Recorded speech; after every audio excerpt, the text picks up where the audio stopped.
E aí, galerinha, olá, tudo bem por aí? Espero que sim, né? Deus abençoe, continue abençoando, né? Ele tem nos abençoado todos os dias.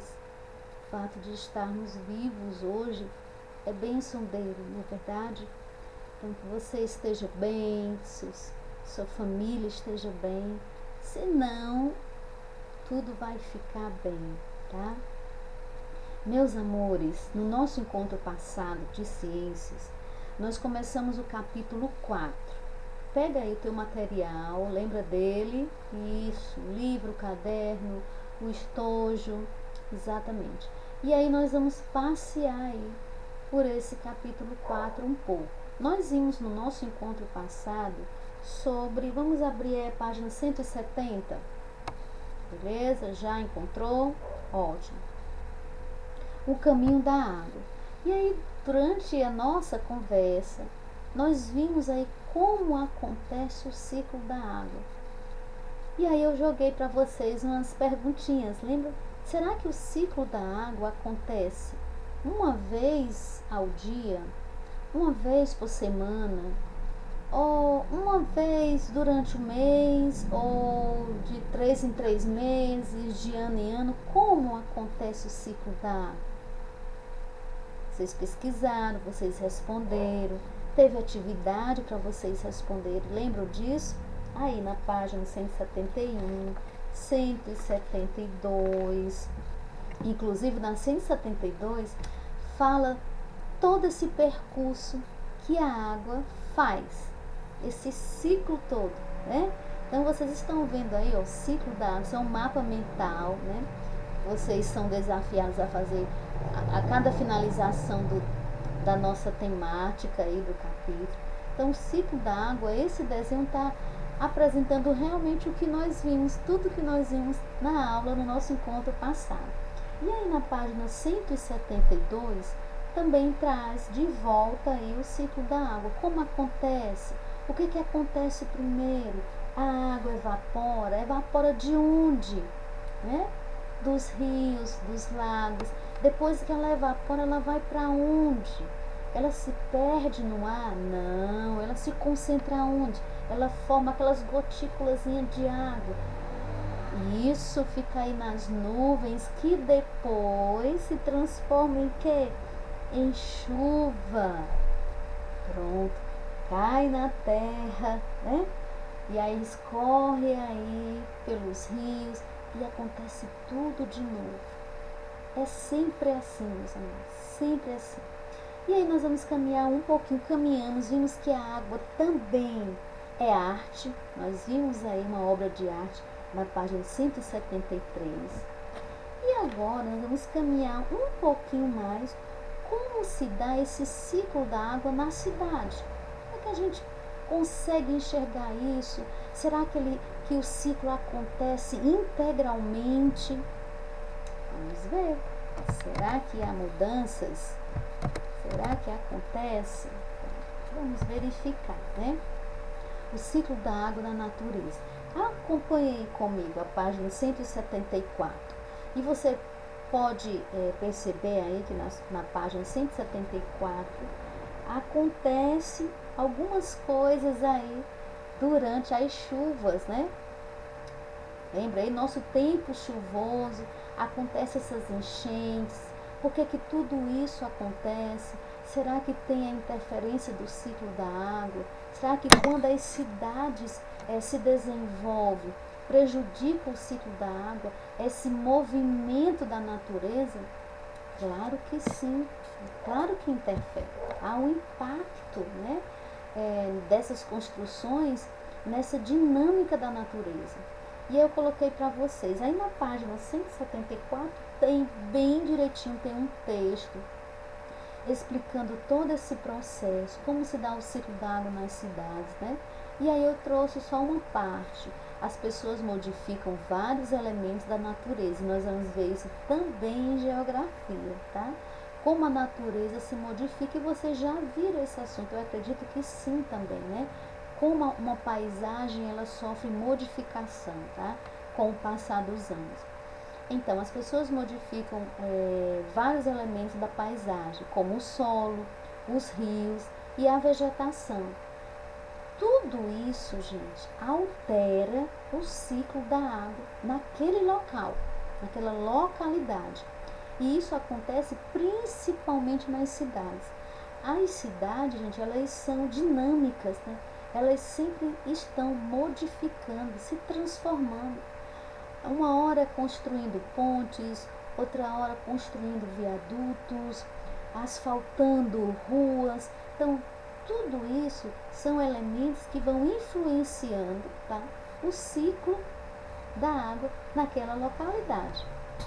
Vocês vão lendo, tá, a página 174, e vocês já podem ir depois fazendo aquele joguinho de perguntas, descobrindo mais sobre o texto, tá certo?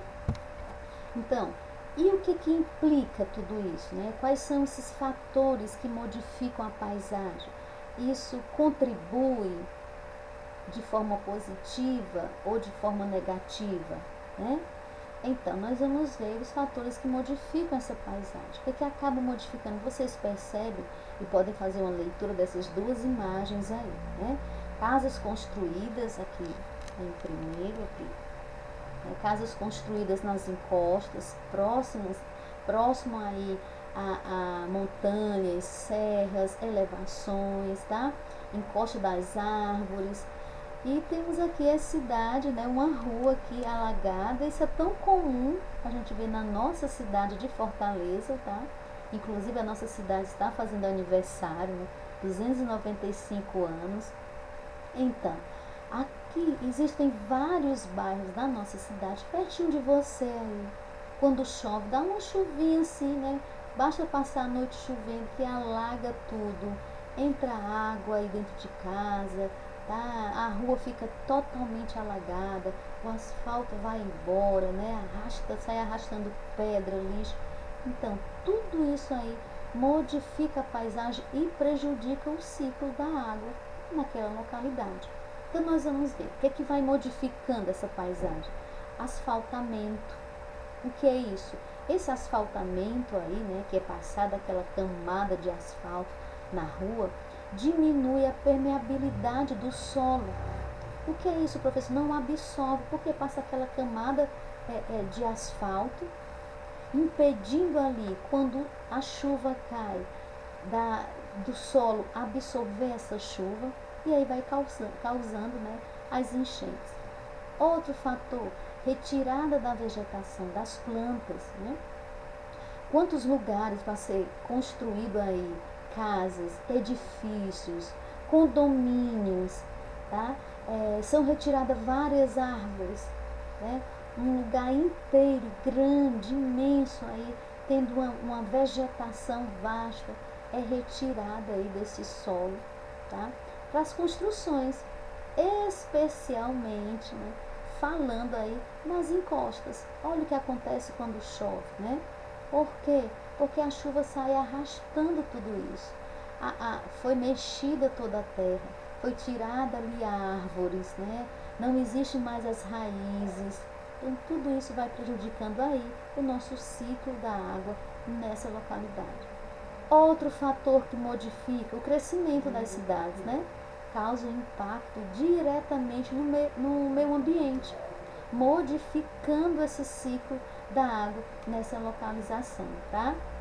Claro, a cidade não muda, são prédios, são construções, são escolas sendo construídas, hospitais sendo construídos, casas, condomínios, lojas, shopping centers, né? Tantas coisas, gente, que sofre impacto no meio ambiente com essas construções. E aí eu trouxe uma outra imagem que também tem no livro de vocês, página 175. O que acontece com esse crescimento desordenado, né, das cidades, tá? Em busca de locais para construir, às vezes eles não fazem uma pesquisa, não é feita uma pesquisa para saber se aquele solo é adequado, de que forma a chuva vai chegar naquele lugar ali, não vai acontecer as enchentes. Então, precisa haver uma certa pesquisa de campo. Então vocês percebem aqui, tá? Quando a chuva cai, o que acontece? Então, no lugar que há vegetação, rapidamente a água ela é absorvida. Isso parece uma esponjinha, né? A terra suga rapidamente a água para o solo e vai lá para os lençóis freáticos também. E o que acontece nessa outra imagem aqui, tá? Quando não há uma vegetação? Sem vegetação, olha, a chuva fica empoçada, ela escorre e ela vai ter que parar em algum lugar. A água não é absorvida pelo solo. Aí acontecem as enchentes, né? Vocês sabem tudo isso, os alagamentos. Então, fica aí para vocês, tá? Pesquisarem e estudarem mais um pouco da página 174 a 179. Fechado? Então, vai da 174 a 179. Tem umas atividades interessantes. Inclusive, eu quero sugerir aqui o jogo de perguntas, porque há textos, tá? Vocês montarem e construírem suas perguntas e suas respostas. Tem uma revisão aí também da aula passada, do nosso encontro passado. Tudo sobre o ciclo da água e a importância dele para o meio ambiente, para o ser humano, ok? Então, um beijo bem grande para vocês e vocês possam se dedicar cada dia mais aí nos seus estudos, ampliando o seu conhecimento. Bye, bye, um abraço bem grande para você.